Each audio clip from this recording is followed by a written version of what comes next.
Dans cette vidéo, je voudrais vous expliquer le processus d'achat pour acheter un bien immobilier en Espagne.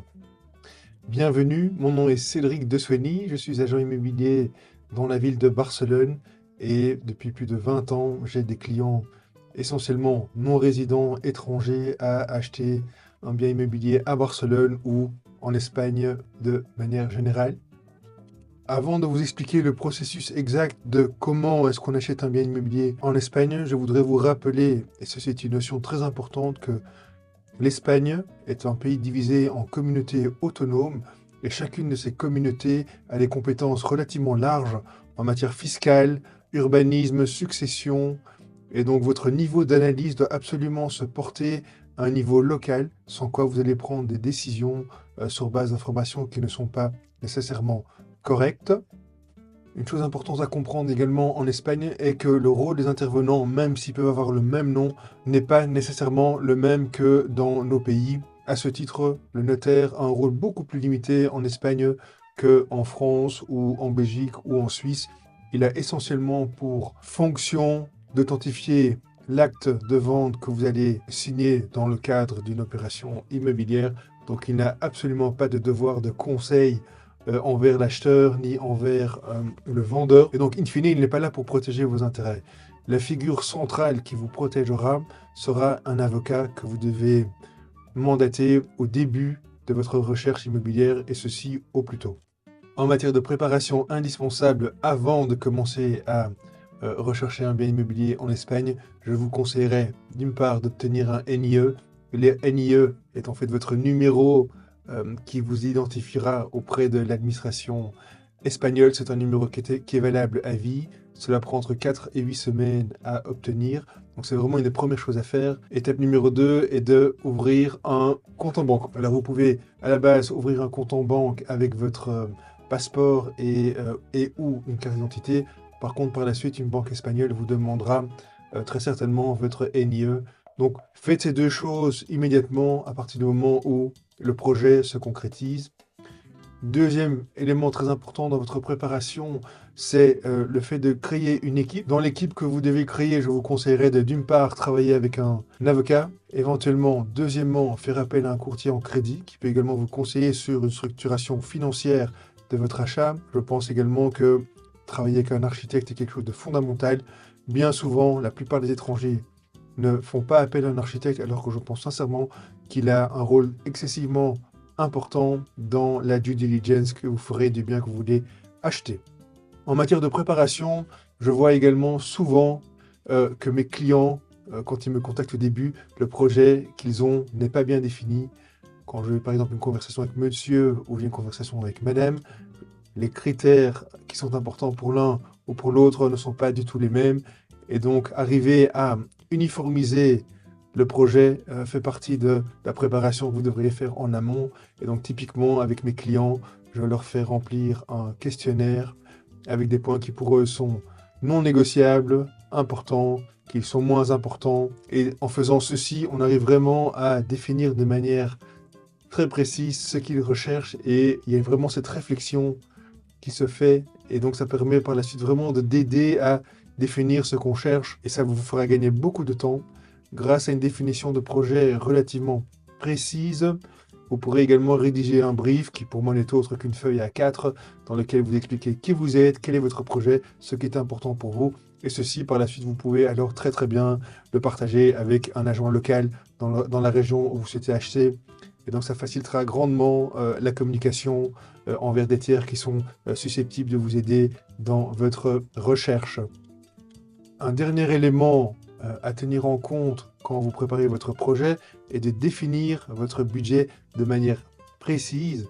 Et donc, il faut pouvoir calculer les frais d'acquisition. Comme expliqué en introduction, les frais les plus importants sont les impôts, varient fortement en fonction des régions. Ceci explique pourquoi vous devez porter votre analyse au niveau d'une région et non pas partir du principe qu'on paye X% de droits d'enregistrement ou bien X% d'impôts fonciers. Vous devez vraiment regarder dans la zone Ce n'est pas la même chose d'acheter dans les Baléares que d'acheter à Barcelone que d'acheter à Madrid. Les taux d'imposition varient fortement. Dans une ville comme Barcelone, moi je compte un budget supplémentaire en plus du prix d'achat de entre 12 et 14%. Et en prenant ces 12 à 14%, normalement, vous allez couvrir tous les autres frais possibles, qui sont les frais de notaire, tout ce qui est enregistrement au registre, les honoraires d'avocat, l'intervention de votre architecte. Donc, prenez le temps de vraiment analyser où vous allez acheter, quel est votre budget, est-ce que vous le financez, oui ou non. Ceci fait vraiment partie de votre préparation à faire en amont. Alors, supposons que vous ayez visité un appartement ou une maison qui vous plaît. À partir de là, nous rentrons dans ce qui serait le schéma ou le processus d'achat en Espagne. Sachez que ce processus peut un petit peu varier en fonction de la zone où vous achetez, en fonction de la région où vous achetez. Ceci étant, les 6 ou 7 étapes que je vous expliquerai à continuation représentent, je dirais, probablement 80 à 90% ou à 90% des transactions qui se font en Espagne. Le processus est plus ou moins toujours le même.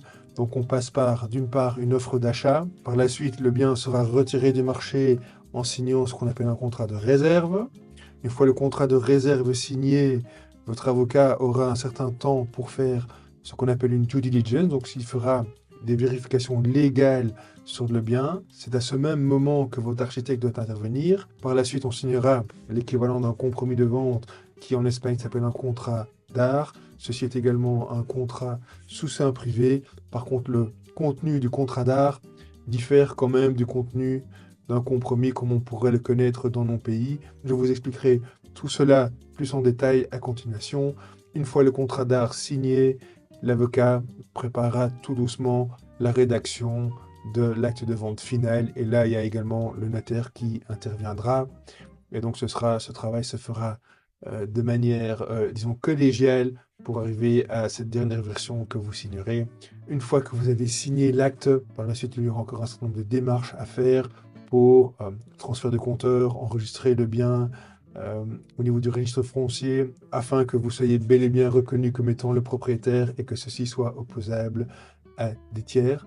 Donc, si on prend la première étape du processus d'achat, après que vous ayez visité un bien, est logiquement de faire offre.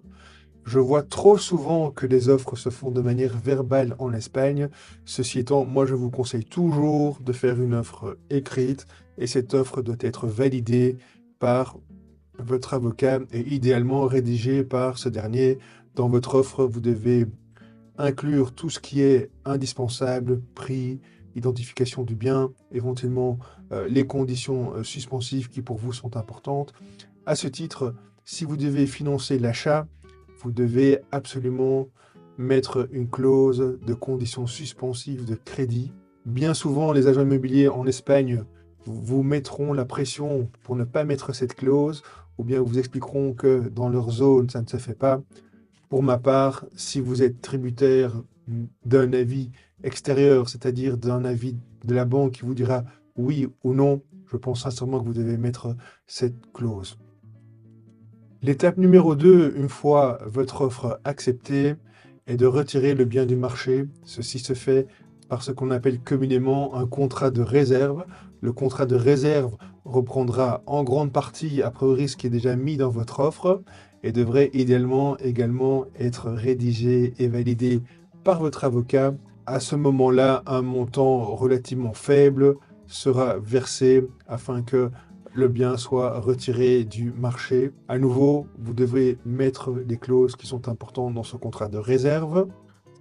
Alors, une fois que le bien est retiré du marché suite à la signature de ce contrat de réserve, la prochaine étape consiste à faire ce qu'on appelle la due diligence, c'est-à-dire que votre avocat va faire des vérifications légales par rapport au bien que vous souhaitez acheter.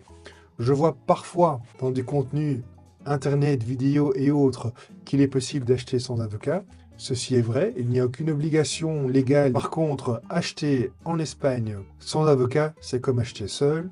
La due diligence est quelque chose qui prend du temps, quelque chose qui doit être bien fait, et donc il y a un certain nombre de vérifications relativement importantes que votre avocat devra faire pour vous. Est-ce que la personne qui vend est, oui ou non, le propriétaire? Est-ce qu'il y a des dettes sur ces biens? Est-ce qu'il y a encore des crédits hypothécaires? Toutes ces choses-là, l'avocat le vérifiera pour vous. Sachez qu'en Espagne, les dettes suivent potentiellement le bien. Par exemple, si le propriétaire n'a pas payé tous les frais de copropriété qu'il est censé avoir payés et votre avocat ne s'en rend pas compte, vous êtes a priori redevable de ce montant. Donc, il est important lors de la due diligence que votre avocat s'assure que le bien se vend libre et quitte de toute charge. Il fera également des vérifications légales par rapport à tout ce qui serait urbanisme, permis, etc. Une deuxième personne très très importante dans la phase de due diligence, et ceci est souvent sous-estimé par des clients étrangers, est l'importance de faire participer un architecte dans votre processus de due diligence. L'architecte fera une due diligence technique. A priori, votre avocat ne se rend pas dans l'appartement que vous avez acheté ou dans la maison que vous avez acheté, le notaire non plus. Donc c'est vraiment l'architecte, en se rendant sur place, qui va d'une part faire un plan, il va aller confirmer les mètres carrés, il analysera la structure du bien que vous achetez, il analysera éventuellement la copropriété si vous achetez un appartement dans un immeuble en copropriété. Et donc son rôle est vraiment d'analyser de manière spécifique le bien que vous allez acheter, ainsi que la copropriété, et sur base de son analyse, il sera en mesure de vous faire un rapport relativement détaillé. Il pourra aussi éventuellement estimer un certain nombre de coûts, de travaux. Et donc, ce n'est que en faisant appel à ces deux figures, d'une part l'avocat et d'autre part l'architecte, que vous ferez une due diligence complète. En parallèle à la due diligence, votre avocat commencera la préparation de la rédaction d'un contrat d'art. Le contrat d'art est un contrat sous seing privé où les deux avocats, d'une part de la partie venderesse et votre avocat en tant qu'acheteur, interviendront. Le contrat d'art est un contrat relativement équilibré. Il y a en Espagne 3 types de contrats d'art relativement connus.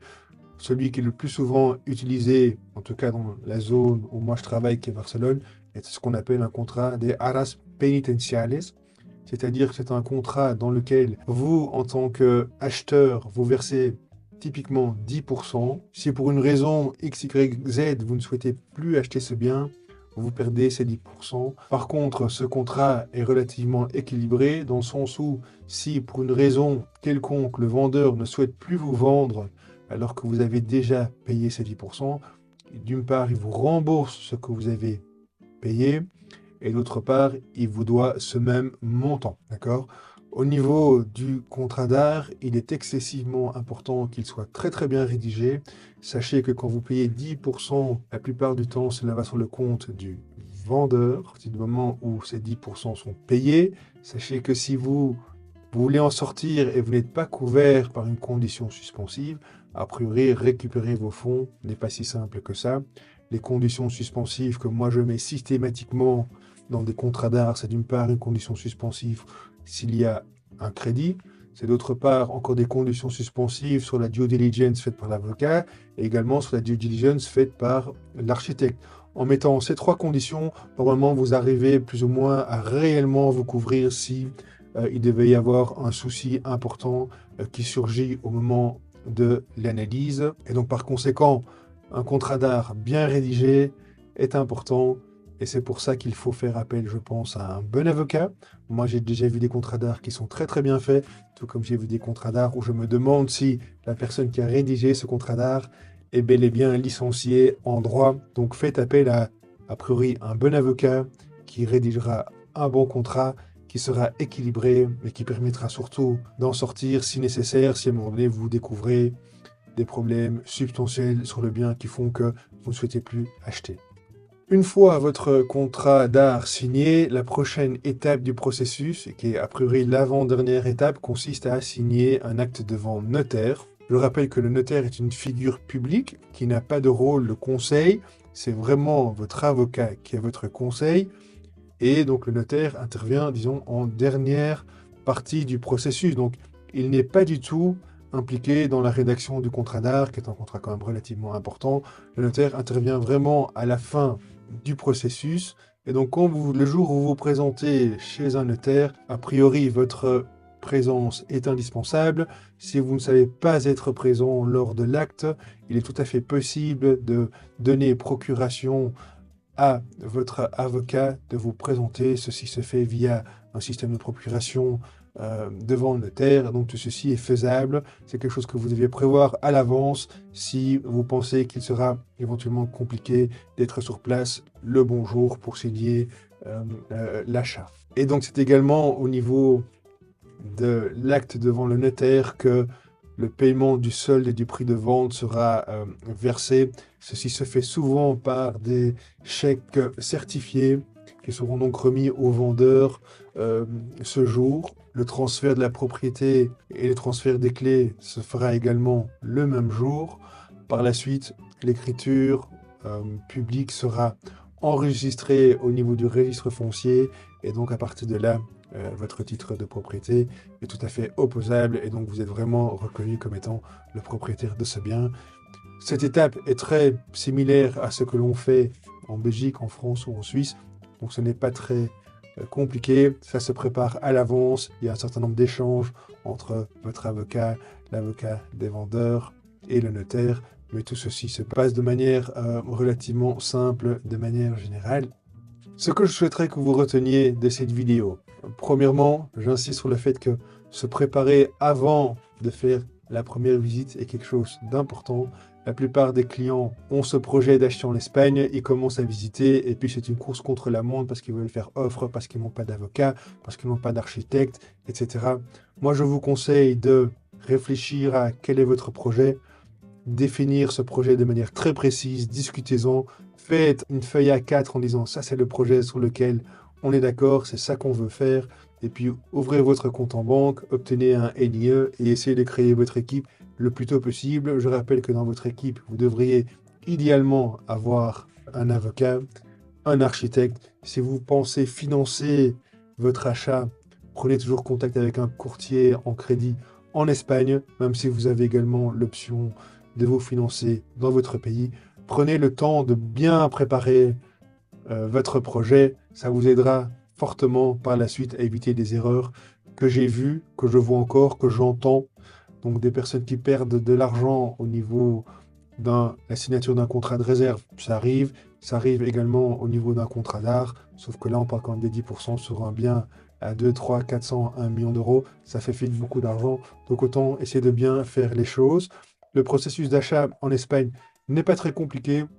À partir du moment où vous avez votre équipe qui intervient au début, elle vous accompagnera, essentiellement donc votre avocat, elle vous accompagnera dans toutes ces étapes que je vous ai expliquées.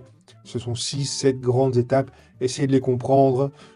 L'idée n'est pas de vous donner un cours de droit, mais vous donner vraiment les bases de ce processus, de le comprendre. Je rappelle également que souvent au niveau du contrat d'art, l'argent est versé chez le vendeur. C'est quelque chose qui est particulier pour nous.